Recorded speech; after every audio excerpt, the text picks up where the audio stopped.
biasa aku cocok yang mesti berani.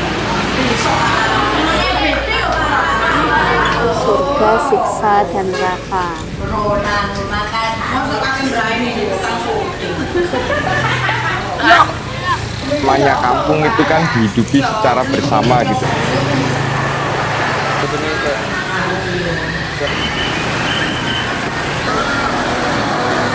Beradaptasi dengan ruang-ruang sempit.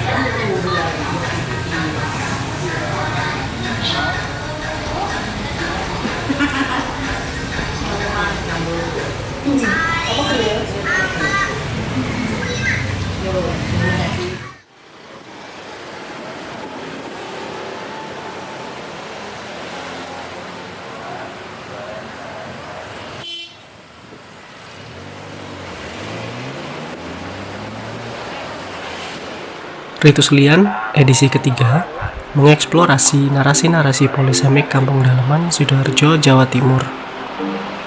Kampung ini terletak di wilayah pusat Sidoarjo dan merupakan bagian dari Kelurahan Pekauman.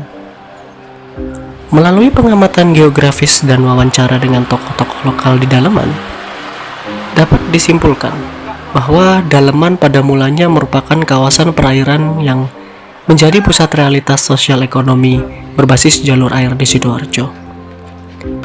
Bentang air tersebut mengalami sedimentasi selama bertahun-tahun dan secara fungsional serta sosial ekonomis bermetamorfosis menjadi sebuah kampung yang terenklav di tengah luasnya urbanisme Sidoarjo. Kehidupan air masih memengaruhi kehidupan sehari-hari warga Sidoarjo. Meskipun pengaruh dan dampak material tersebut merayap secara tidak disadari oleh banyak orang Sidoarjo. Jejak historiko-geologis ini tampak sangat jelas di Daleman, sebuah kawasan yang kerap disebut sebagai salah satu pemukiman tertua di Sidoarjo.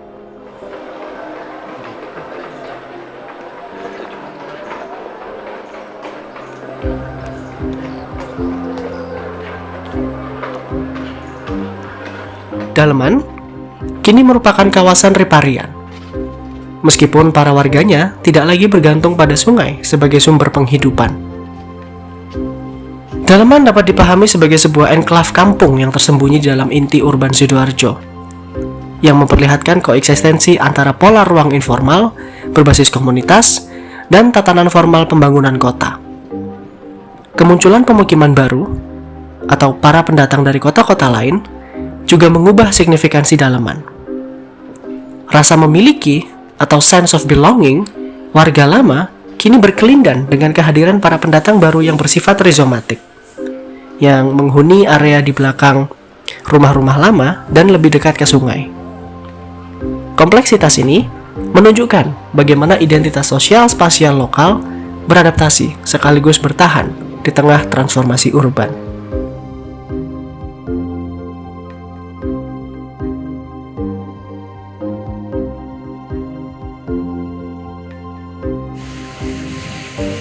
Kampung kecil itu berada di tengah kota, dikelilingi toko, jalan ramai, dan bangunan yang terus berganti wajah, diapit tata ruang pasca kolonial. Dari luar, ia hampir tidak terlihat. Orang-orang lebih mengenal deretan ruko di depannya daripada gang sempit yang masuk ke dalam. Padahal setiap hari banyak orang yang bergantung pada kampung itu meski jarang menyadarinya. Sebagian besar warganya bekerja di luar kampung. Ada yang menjadi tukang parkir di depan toko dan minimarket.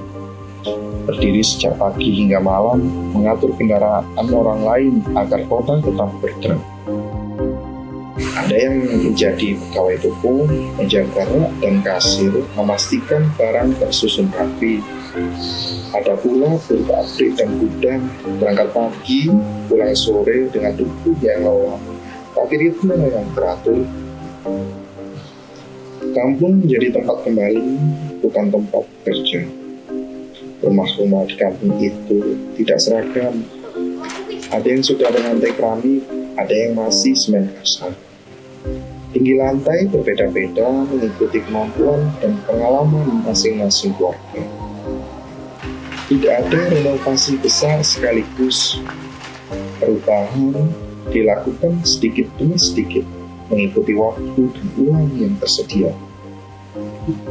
Setiap rumah menyimpan keputusan tentang bagaimana menghadapi air meski tidak pernah ditulis sebagai aturan. Para tukang parkir di kampung ini mengenal kota dari sudut yang berbeda. Mereka tahu jam sibuk, tahu pelanggan tetap, tahu kapan hujan akan membuat parkiran lebih sepi. Mereka berdiri di ruang publik sepanjang hari, tapi tetap berada di lapisan paling bawah kota. Ketika malam datang, mereka kembali ke kampung, duduk di teras, melepas sepatu, dan berbincang ringan dengan tetangga. Kota seolah berhenti di mulut kami.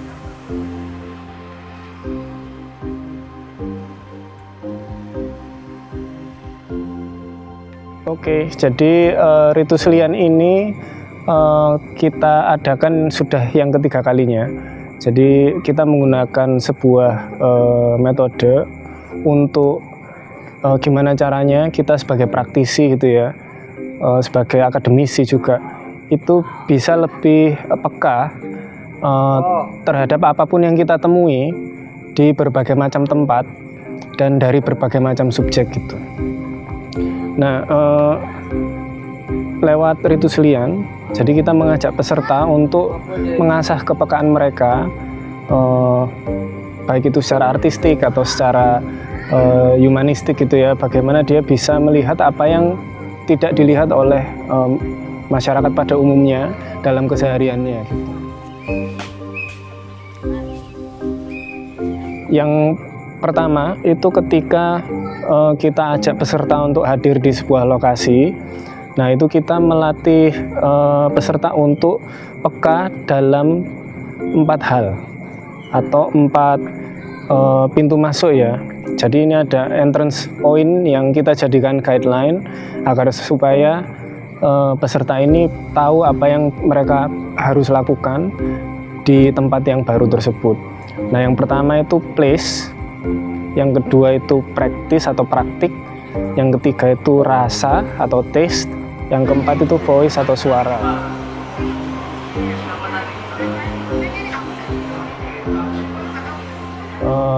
Kita memberi ruang untuk seniman untuk live in di fase-fase awal selama kurang lebih 5 hari sampai 7 hari ya. Nah, di situ mereka berkenalan awal, terus kita beri kebebasan untuk menjelajahi tokoh-tokoh siapa yang menarik, tokoh-tokoh siapa yang nyambung sama masing-masing peserta gitu. Kemudian mereka bisa nongkrong, mereka bisa berinteraksi, kemudian harapannya seiring berjalannya waktu mereka bisa menjalin sebuah kolaborasi kayak gitu.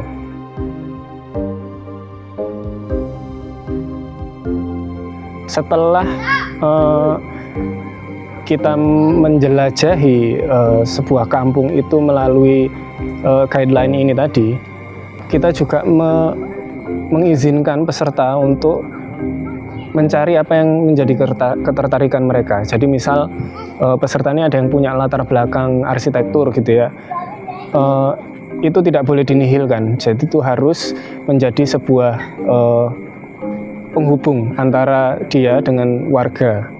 Jadi ketika peserta sudah mendapatkan fenomena yang ingin dia respon, cara mereka untuk mengembangkan itu adalah lewat diskursif atau lewat metode imersif. Yang pertama diskursif, itu metode di mana peserta atau seniman itu mendekati sebuah fenomena atau mendekati warga gitu ya, dengan cara interaksi verbal. Jadi ya nongkrongin warga, ngopi bareng atau bikin hajatan kecil-kecilan, rujaan atau karaokean gitu ya. Itu satu cara yang cukup populer. Nah, tapi kemudian kita punya alternatif. Kalau memang kita tidak ingin menggunakan metode itu, kita bisa menggunakan metode imersif. Imersif ini di mana seorang peserta itu bisa terlibat langsung dengan praktik yang dia temukan di lokasi tersebut. Atau bahkan peserta ini bisa membuat praktik dengan dirinya sendiri, yang mana harapannya bisa mengundang atensi dari warga sekitarnya. Nah, jadi dua metode ini menjadi cara untuk mengembangkan temuan mereka. Dari situ harapannya ketertarikan peserta tidak hanya dieksplor oleh peserta sendiri, tapi dieksplor bersama dengan warga atau dengan subyek-subyek yang ada di sekitar peserta tersebut.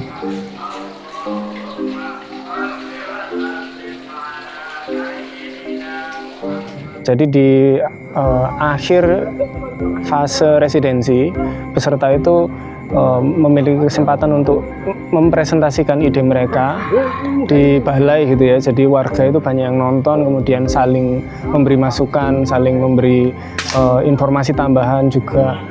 Nah, akhirnya dari situ warga juga mengerti, oh teman-teman ini ingin membuat karya apa misalkan, atau ingin mengangkat isu apa. Kemudian setelah, monggo Pak. Setelah residensi berakhir, kita berlanjut ke fase produksi. Nah, di sini kita punya waktu selama kurang lebih 1 bulan. Nah, dalam fase ini kita berharap bisa mencapai metode ko-kreasi ya. Jadi tidak hanya sekedar kolaborasi, tapi peserta itu juga mampu mengajak warga untuk memunculkan ide-ide dari warga itu. Jadi karya ini tidak hanya dipantik oleh peserta, tapi peserta juga bisa menjadi fasilitator yang mana memantik warga agar supaya karyanya ini juga menjadi milik bersama kayak gitu.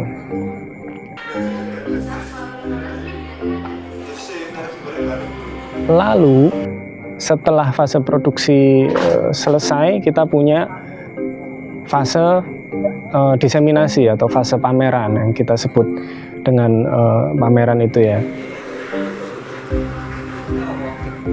Ya, jadi pamerannya diadakan di Kampung Daleman ini sendiri.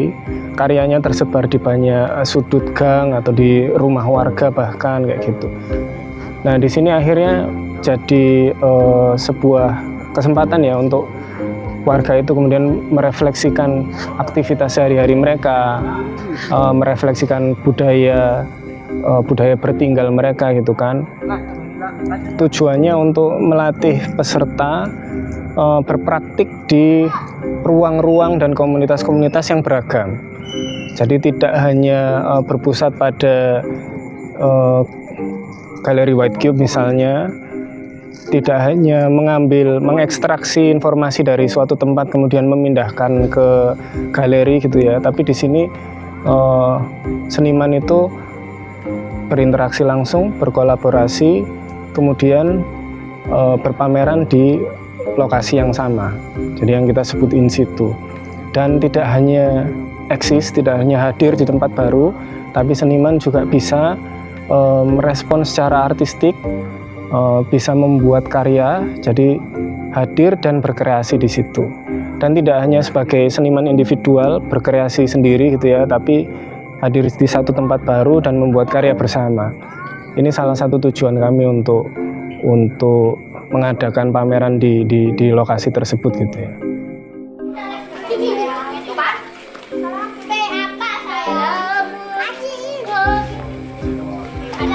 Jadi di Ritus Lian ini peserta yang bergabung itu banyak sekali yang tertarik dengan ini ya, ketokohan ya, khususnya tokoh-tokoh lokal yang mungkin belum bisa dibilang mereka itu tokoh besar atau tokoh public figure yang terkenal gitu ya.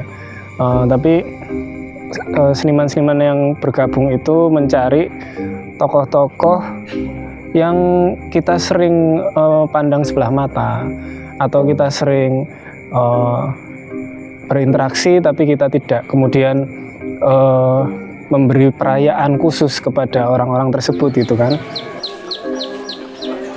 Nah, di situ karena sudah punya partner lokal, sudah punya tema yang mereka angkat, sudah punya tokoh yang mau mereka apresiasi gitu, di sana mereka bisa interaksi lebih jauh lagi bahkan bisa kerjasama, bisa bahkan menjadikan warga itu sebagai mentor gitu kan, kemudian bisa memanen nilai-nilai yang warga itu punya gitu. Mariam, ya. Pak Suto, ya itu emang. Ya mungkin bukan orang sini, enggak tahu. Sejauh ini kita sudah menemukan banyak hal yang menarik gitu kan. Tapi secara umum kalau mau diringkas itu kita seakan berhasil mendapatkan insight tentang fenomena-fenomena yang alternatif gitu ya, yang mungkin bagi banyak orang adalah fenomena lian gitu, atau yang diliankan. Contohnya misal kita dalam aktivitas sehari-hari gitu kan, warga bangun pagi kemudian berangkat ke kantor atau keluar rumah terus siap-siap membuka tokonya gitu kan. Nah itu adalah sesuatu yang menjadi fokus bagi warga atau bagi kita gitu kan, profesi, mata pencarian, kemudian rumah tangga misalkan, keluarga. Nah tapi di Ritus Lian Daleman ini teman-teman itu berusaha menggali lebih dalam, kemudian mencari apa sih yang ada di luar dari sisi yang utama itu tadi. Nah ini hal-hal yang tidak mudah kita apresiasi dalam keseharian kita gitu kan, di tengah kesibukan, di tengah aktivitas, tengah mimpi-mimpi gitu, visi, ambisi dan lain-lain. Tapi di kampung Daleman, kampung kecil ini, itu ternyata warga memiliki kepekaan khusus atau kepekaan yang terasah gitu ya, untuk mengapresiasi atau untuk menemukan nilai dalam hal-hal yang kita anggap remeh gitu.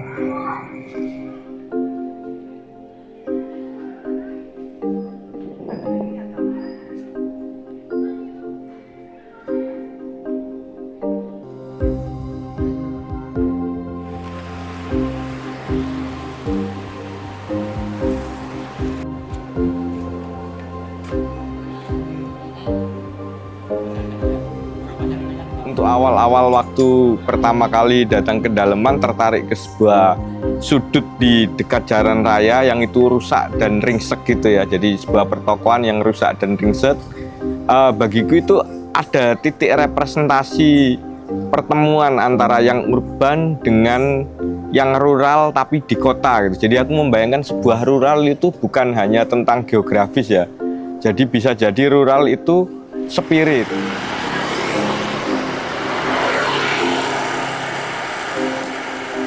Daleman ini dinamis sekali karena banyak hal yang muncul dari saya bertemu dengan beberapa warga, dari cerita-cerita yang mitologi, mitos, terus dari vegetasi yang ada di sini, yang paling menonjol di spiritualnya juga. Belum tumbuh Pak. Belum. Terus kunir hitam, ini kunir hitam Pak. Kunir hitam? Ya.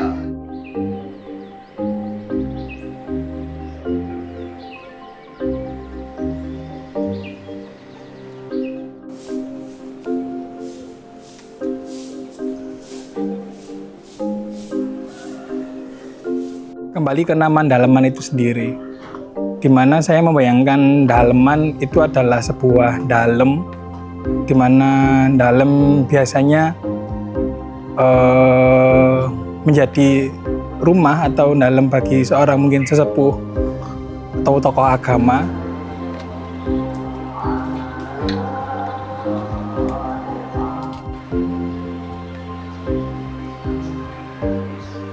Selain itu, walaupun sungai ini terlihat sebagai objek yang pasif begitu, tapi ternyata sungai ini juga menjadi salah satu bagian dari kehidupan mereka, walaupun bukan sebagai sebuah objek yang aktif dalam artian sebagai sumber penghasilan atau ekonomi tidak, tetapi tetap menjadi saya bilang sebagai kronik ya dari perjalanan hidup para warga khususnya yang lahir dan besar di sini.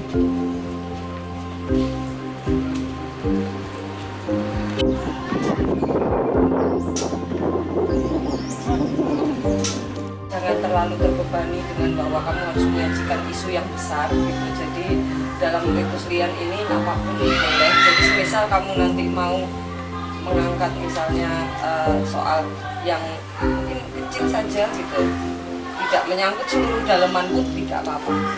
Tapi aku Bandaran, karena percaya kan kalau di kiri di Bandaran ada yang pakai belah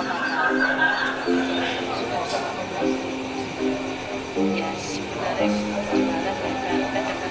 pada saya masih kerja soal manusia yang dibiarkan aja karena tidak pernah ada orang yang bisa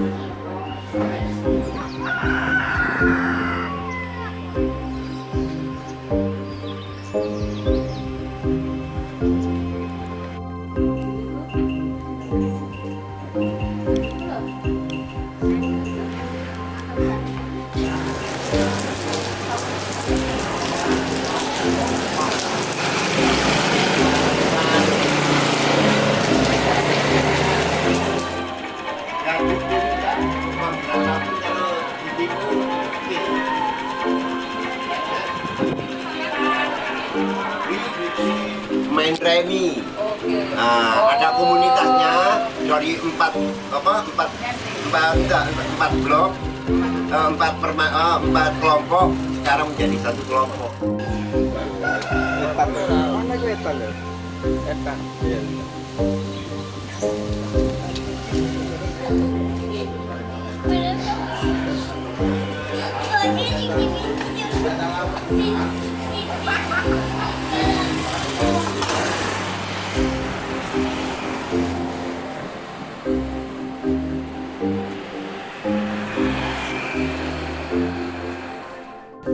Ya, jadi kemarin aku tertariknya tuh sama diskusi tentang kosmologi urban gitu, makanya aku menggunakan kata pancer, pusat, yang aku menerjemahkannya sebagai inti atau ruh. Jadi di mana ruang urban itu tidak dipahami sebagai orangnya sendiri, ruangnya sendiri, aktivitasnya sendiri, tapi satu kesatuan gitu. Terus dari situ aku mengajak satu kolaborator cilik di sini, Sari, dia masih usia 3 SD gitu. Dalam diskusi kami tidak menemukan satu pusat yang sifatnya tunggal gitu. Jadi pancer di daleman ini tuh bisa dibilang tersebar lebih tepatnya pada orang-orangnya, pada warga yang bergerak membentuk daleman itu sendiri. Dan dalam praktik harian itu sifatnya berlapis gitu. Makanya dalam pengkaryaan ini kami pilih menuangkannya dalam gambar gitu, gambar orang-orang. Jadi Sari yang menggambar orang-orang yang menurut dia itu ya mereka inilah pancernya daleman. Jadi di kain organza yang interlayer berlapis-lapis dan tembus pandang, kami membayangkannya bahwa kain ini pancer di daleman itu sesuatu yang mungkin selama ini dilewati dan tidak ternotis gitu. Dan di situ Sari khususnya dia yang menggambar ikon-ikon utama mana yang mungkin terbaca dalam diskusi kami sebagai hal-hal penting yang membentuk jalinan pancer itu tadi.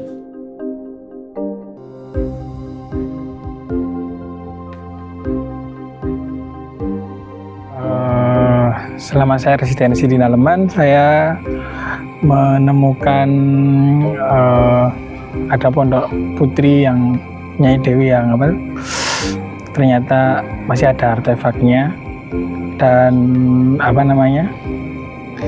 beserta makam-makam yang lain. Saya menemukan bahwa di daleman sebuah kampung yang sangat kecil ini ternyata banyak makam yang dikeramatkan oleh warga sekitar. Kemudian untuk karya saya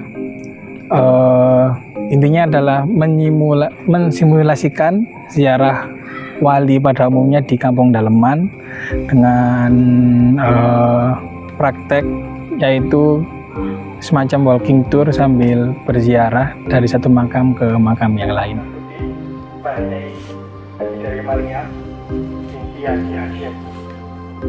Oke, kalau temuanku sendiri sebenarnya berangkat dari ritus-ritus kecil warga yang berada di Kampung Daleman ini.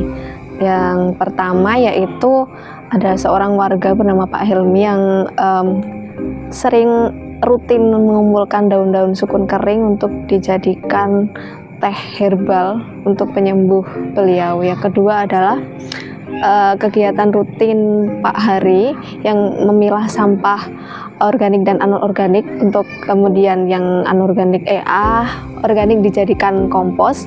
Dan kemarin pas aku kesini ternyata di situ selain beberapa waktu lalu itu menjadi ada tanaman jamur di situ, sekarang sudah TPS yang berada di Kampung Daleman sudah menjadi ditanami singkong-singkong yang sekarang udah cukup tinggi.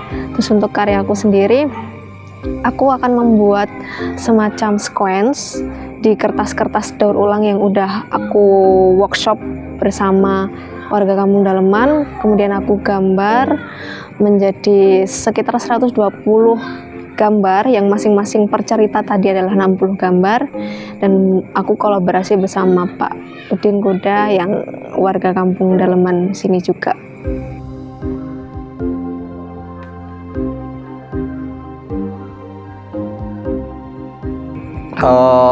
Kali ini saya ingin membahas tentang pohon asem dan kenapa pohon asem, karena menurut saya sedikit penting karena judulnya adalah judul karya saya kali ini adalah akar kolonial rasa Daleman. Jadi saya berusaha untuk mengelaborasikan itu ke warga Daleman beberapa cerita. Yang khususnya yang saya angkat adalah memori-memori tentang memori kolektif warga hari ini, tentang bagaimana dulunya pohon asem ini cukup mempunyai andil di warga Daleman. Salah satunya adalah kalau saat ini karya saya akan membuat tentang buku saku sin kecil begitu nantinya, yang isinya adalah sekitar ya obrolan-obrolan saya selama residensi ini bersama warga Daleman.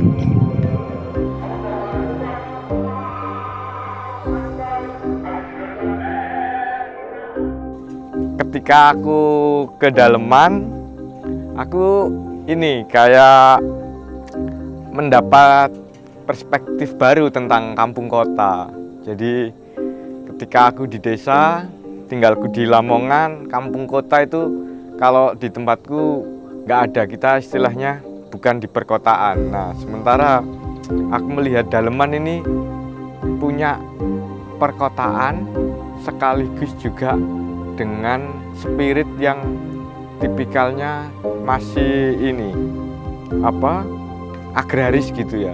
Jadi pertemuan budaya agraris dengan budaya perkotaan itu membentuk siasat dalam menegosiasikan kampungnya, baik itu secara desain tata letak dan juga fleksibilitasnya, dan juga secara kultur. Jadi pertemuan antar kelompok priai Islam misalkan dengan bentuk-bentuk seperti itu, juga dengan pertemuan dengan orang-orang abangan yang misalkan di sore hari itu bisa lebih bersantai tanpa harus ke yang terlalu ke masjid banget gitu.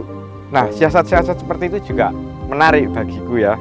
Dari situ ya aku pikir membaca Daleman hanya mungkin bisa dilakukan sekilas lalu, agak samar-samar membayang gitu, tapi di situ aku merasa lebih ideal daripada aku menyatakan sesuatu yang lebih spesifik gitu. Saya pikir ini bentuk karya kontemporer yang mencoba merefleksikan hal tersebut, tapi ya dengan bagaimana kesukaan bentuk karya yang hari ini gitu, kekontemporeran itu coba aku tangkap di karyaku yang ini ya, berjudul Kisah-Kisah yang Berubah.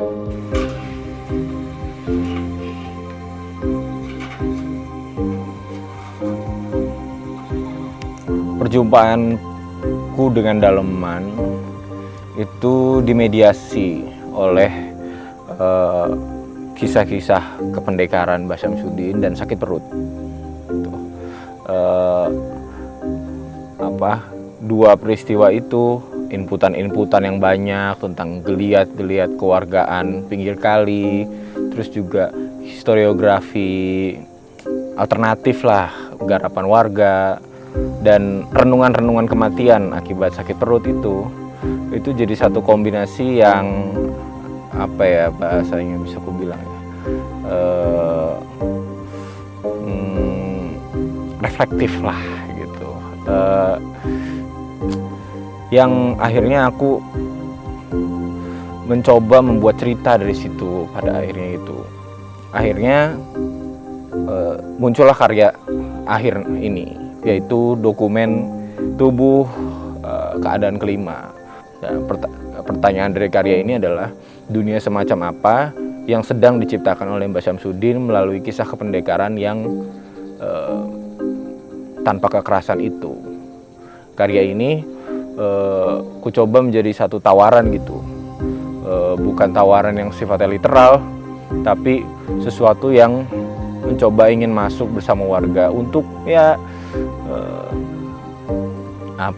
menutupi lah jarak yang menganga kemarin karena aku sakit perut ketika residensi. Kurang lebih seperti itu.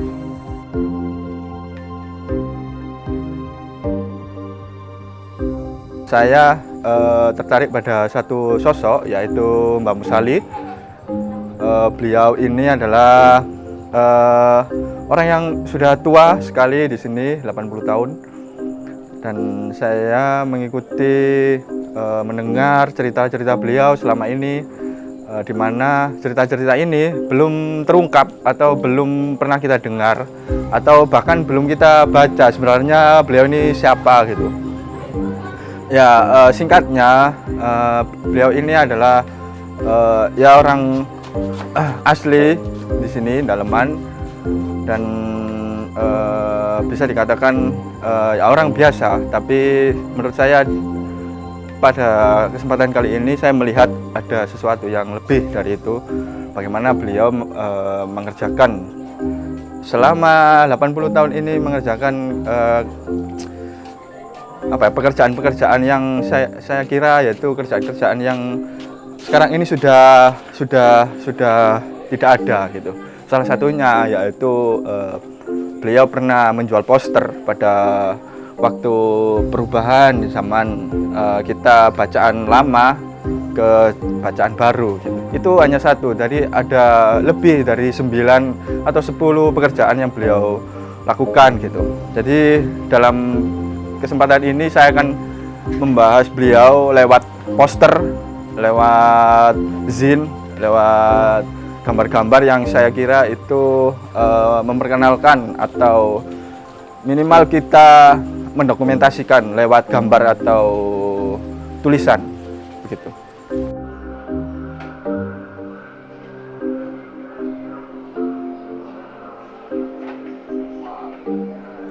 Oke, untuk Ritus Lian di tahun ini aku mengangkat konsep roti landa Nyonya Ana. Itu judul karyaku. Jadi aku ingin membawa kembali cita rasa roti landa di tahun 1984 yang dulu pernah dibuat oleh Ibu Rohana di tahun ini. Jadi kayak back to Jigum now itu. Sejujurnya proyek awal ini memang rencananya mencari kembali, membangunkan kembali ingatan masyarakat, teman-teman, saudara-saudara, juga keluargaku, terutama tentang eksistensi roti landa. Karena dulu roti landa itu ternyata menjadi produk ikonik gitu loh untuk usaha rumahan Nyonya Ana, Ibu Rohana gitu. Terus ternyata selama aku membuat karya, berjalan gitu, mengeksekusi ide, ternyata hikmah dibaliknya adalah aku bisa silaturahmi kembali gitu loh ke saudaraku di daleman ini, terutama ke Ibu Cuit.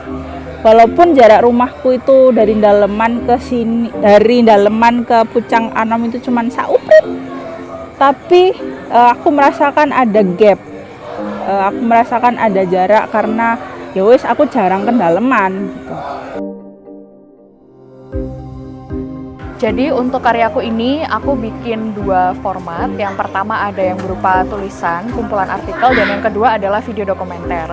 Untuk yang kumpulan artikel ini memang judulnya adalah History, Memory, dan juga Social Life. Jadi aku mengangkat tentang sejarah, terus juga memori warga-warga daleman selama mereka lahir, besar, dan tinggal di sini, dan juga tentang kehidupan sosialnya.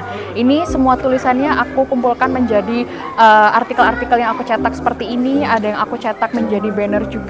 Ini aku ada spin wheel yang mana di sini pengunjung itu bisa nge-spin wheelnya untuk mendapatkan hadiah berupa merchandise. Dan ini merchandise-nya berupa gantungan kunci sama pin. Kenapa kok aku bikin merchandise sendiri yang aku desain sendiri? Hopefully ini bisa menjadi inspirasi bagi warga daleman supaya nanti di kampung daleman ini juga punya produk sendiri begitu, souvenir atau merchandise yang memang sesuai dengan identitas kampung begitu. Jadi supaya bisa menjadi produk jual juga harapannya. Lalu karya aku yang berikutnya adalah berupa video dokumenter. Untuk yang video ini beda topik, beda fokus, yaitu fokusnya lebih ke perempuan di tepi sungai gitu ya. Jadi aku menginterview, berkenalan juga, dan semakin ingin tahu lebih dalam begitu tentang warga daleman, khususnya perempuan yang memang lahir dan besar di dalaman. Aku wawancara, aku record, dan itu aku bikin menjadi sebuah film dokumenter yang dari situ ternyata terlihat bahwa perempuan itu juga memiliki banyak sekali memori dan juga ingatan masa kecil yang masih mereka tanamkan sampai detik ini ketika mereka sudah berkeluarga, sudah punya anak, sudah punya cucu, sehingga perempuan pun itu juga menyimpan memori yang sangat kuat begitu. Dan itu bisa menjadi sebuah temuan yang sangat menarik tentang kampung daleman, dan hopefully bisa menjadi archive yang luar biasa juga untuk kampung daleman.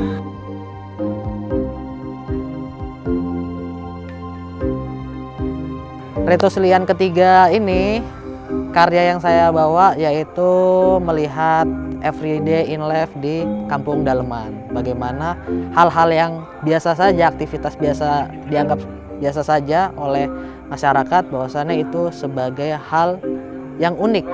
Contohnya seperti keterbatasan ruang anak-anak bermain, memanfaatkan jalan anak-anak untuk main dan bernegosiasi terhadap pejalan kaki. Lalu juga keterbatasan ruang hijau, memanfaatkan dinding-dinding untuk ditanami tanaman hijau. Lalu juga kota identik dengan bangunan-bangunan yang tinggi, bangunan-bangunan yang megah, tapi warga daleman punya cara sendiri untuk beradaptasi terhadap perkembangan kota, yaitu menghias dinding-dinding dengan mural agar indah dan estetik. Format karya yang saya bawa yaitu dengan film dokumenter atau short documentary film. Bagaimana memvisualisasikan kegiatan-kegiatan masyarakat, bagaimana beradaptasi terhadap perkembangan kota. Konsepnya yaitu saya screening karya melalui monitor yang saya bawa, dan juga ada deskripsi karya dari karya yang saya buat.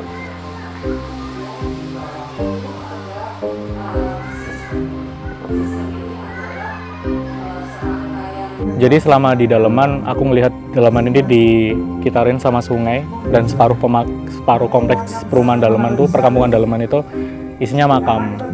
Dan aku punya kayak semacam keyakinan kalau misalnya kepercayaan atau konsepsi kalau misalnya apa yang tumbuh di sekitar itu biasanya cocok untuk sekitar, entah itu dalam bentuk komoditas ataupun apapun. Dan dalam konteks ini aku melihat ada potensi yang bisa dikembangkan dari bunga-bunga Kamboja yang berguguran, yang aku rasa itu akan cocok banget sama warga daleman.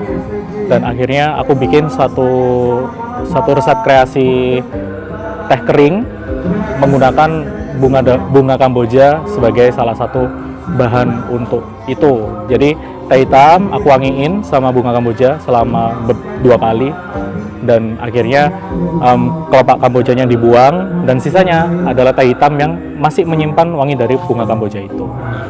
Kenapa nggak pakai yang kamboja warna kuning atau apa? Karena kalau di kamboja Bali, kompleks pemakaman yang ada di Daleman yang punya aroma wangi itu yang putih aja. Gitu. Misalnya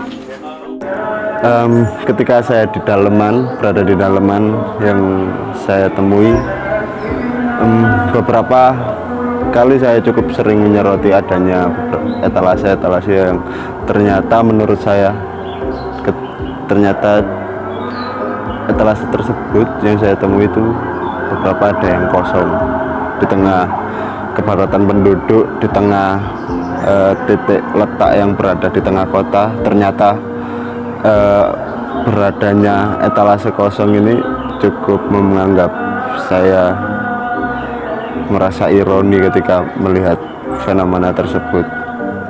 Melihat latar belakang yang sangat panjang adanya kampung Daleman ini, saya mencoba merespon Daleman ini dengan karya berbentuk etalase, yang dimana etalase tersebut terlihat kosong, etalase kosong yang mati. Saya mencoba mendeskripsikan etalase kosong tersebut sebagai ruang yang mati atau ekonomi yang hampir mati, bahkan bisa dibilang dengan mati sekalian, karena keberadaan kampung dan ekonomi di tengah kota yang sangat jomplang. Akhirnya saya mencoba merespon hal tersebut menjadi etalase kosong yang mati.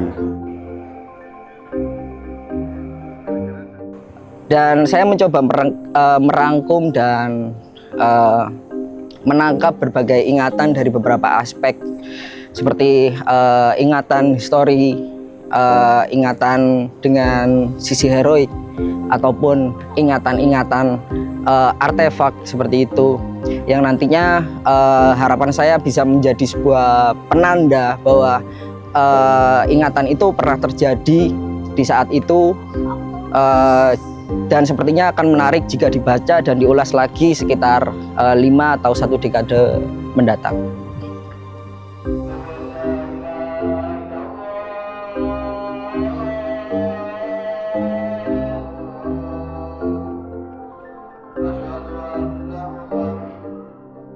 Saya secara pribadi, kalau boleh memilih, kalau diperkenankan memilih, saya ini ingin kembali lagi ke anak-anak kecil.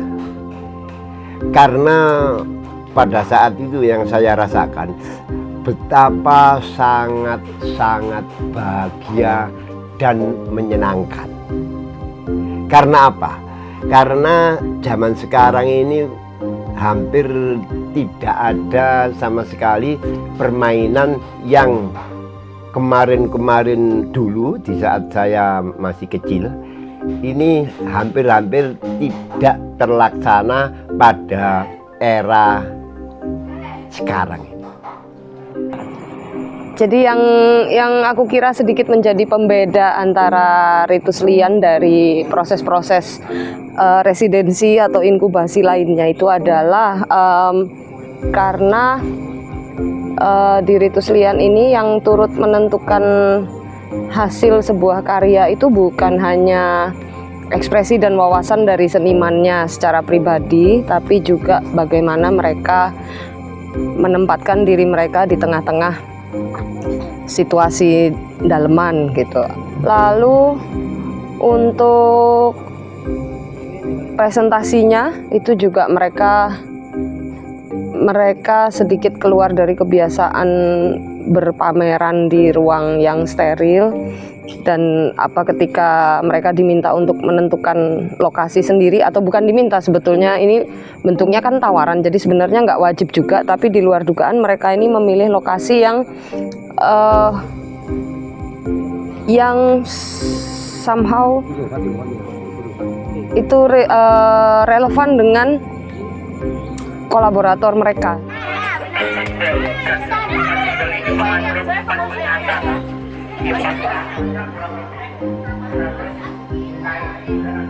Salah satu hal yang paling berharga dari Ritus Lian ini adalah bagaimana Ritus Lian ini mampu mengajak banyak kalangan itu untuk membuat seni yang aksesibel oleh lebih banyak kalangan masyarakat. Jadi aku merasa melalui Ritus Lian ini seni itu bukan hanya lagi menjadi milik sebagian orang gitu. Mungkin mereka yang paham atau tahu jalan ke galeri seni atau mereka yang menempuh pendidikan seni bukan hanya milik kelompok itu tapi juga milik orang-orang awam gitu. Jadi itu menurutku salah satu hal yang paling berharga dari Ritus Lian. Gambar sendiri. Kalau kita bisa berkolaborasi dengan begitu intens dengan orang yang belum kita kenal gitu, jadi itu buat aku jadi semacam harapan bahwa dalam masyarakat, dalam kehidupan kita yang nyata itu kita juga bisa seperti itu. Dan menurutku itulah kegunaannya kita berkesenian. Tuh.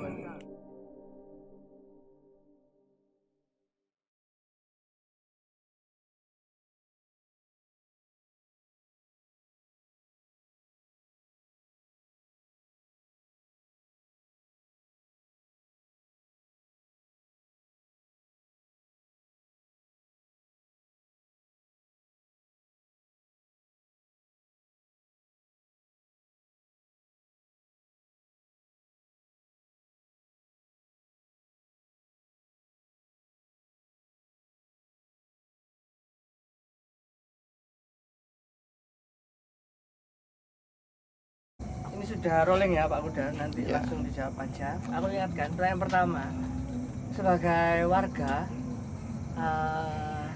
gimana sih opininya Pak Kuda? Sebagai warga dulu ya, sebagai warga, tapi nggak mungkin jawabannya lepas dari profesi. Saya pertanyaan sebagai warga, gimana opini Pak Kuda tentang kegiatan Ritus Lian iya. Ya sebenarnya rada gumun aku ndelok iki lihat ini ya. Ritus Lian itu aku pikir itu mengulas sejarah sih ya. Dari dulu pertama aku dengar itu mengulas sejarah. Oh mungkin ini hasil outputnya itu bukan kesenian. Ternyata hasil outputnya semuanya pada seni rupa semua. Seni, terutama seni instalasi, pokoknya rupa ya. Atau film lah, pokoknya seni murni. Aku gumun ya mas.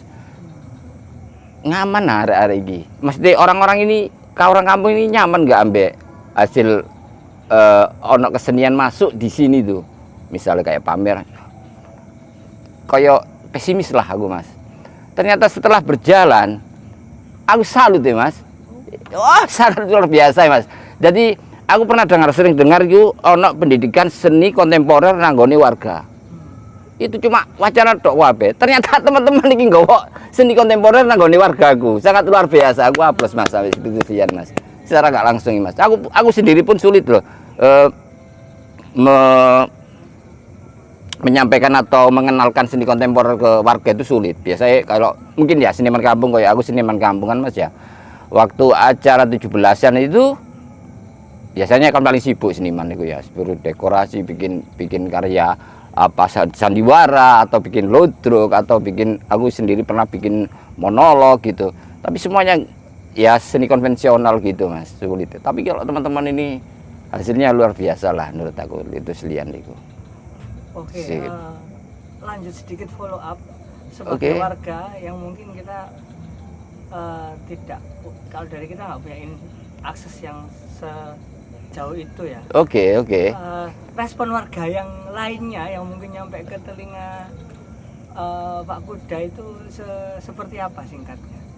Loh, responnya bagus loh. Ya mungkin satu dari teman-teman itu cara masuk ke warga itu bagus, kemungkinan satu.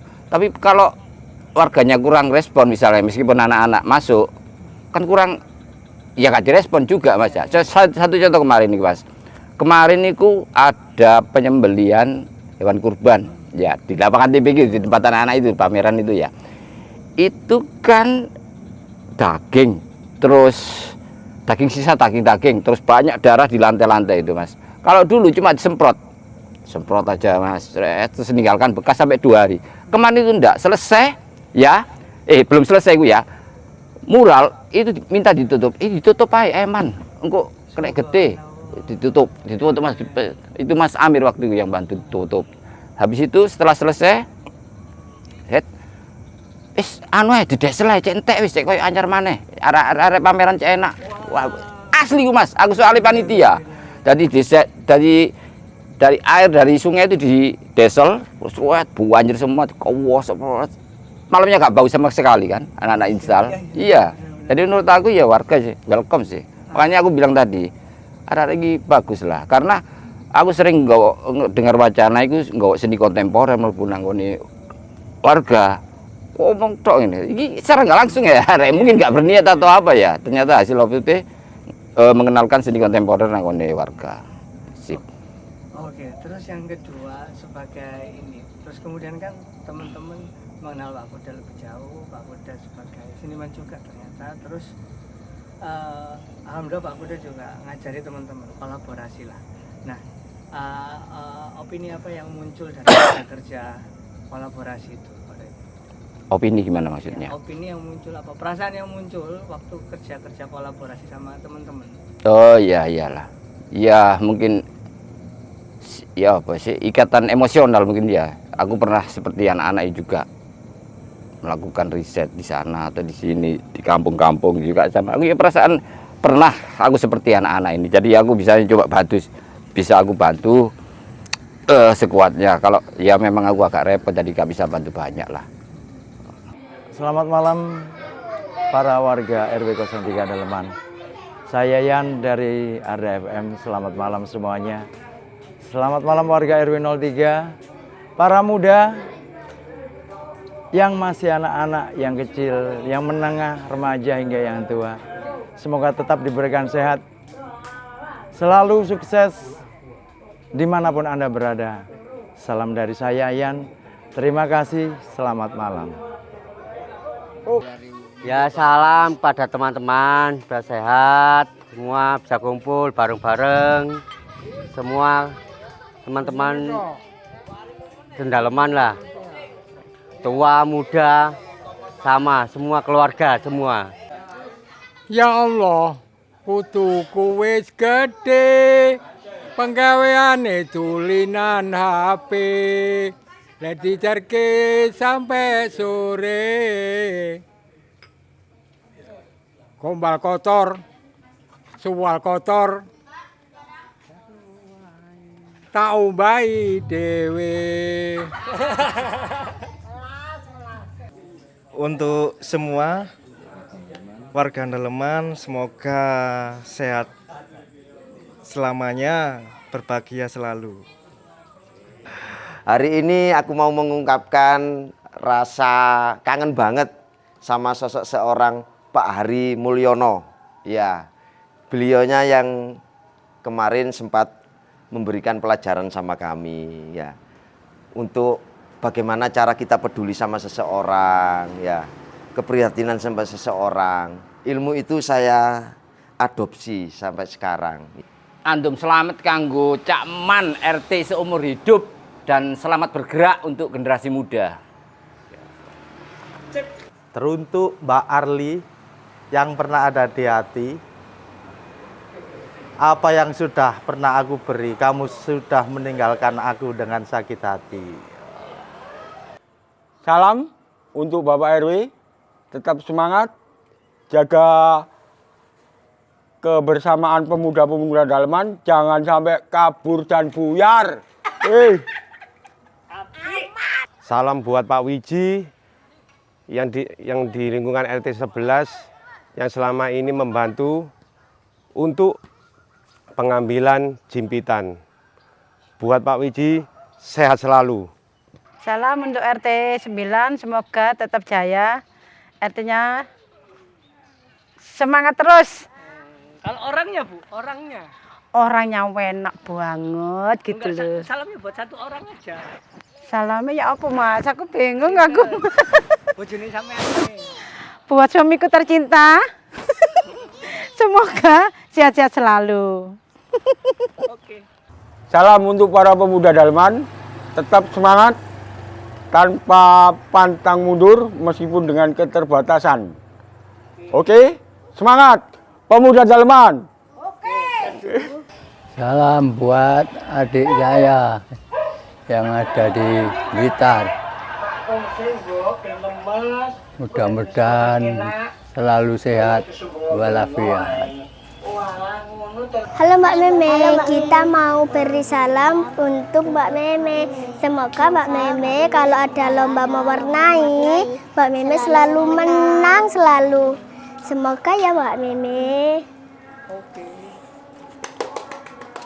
Salam kepada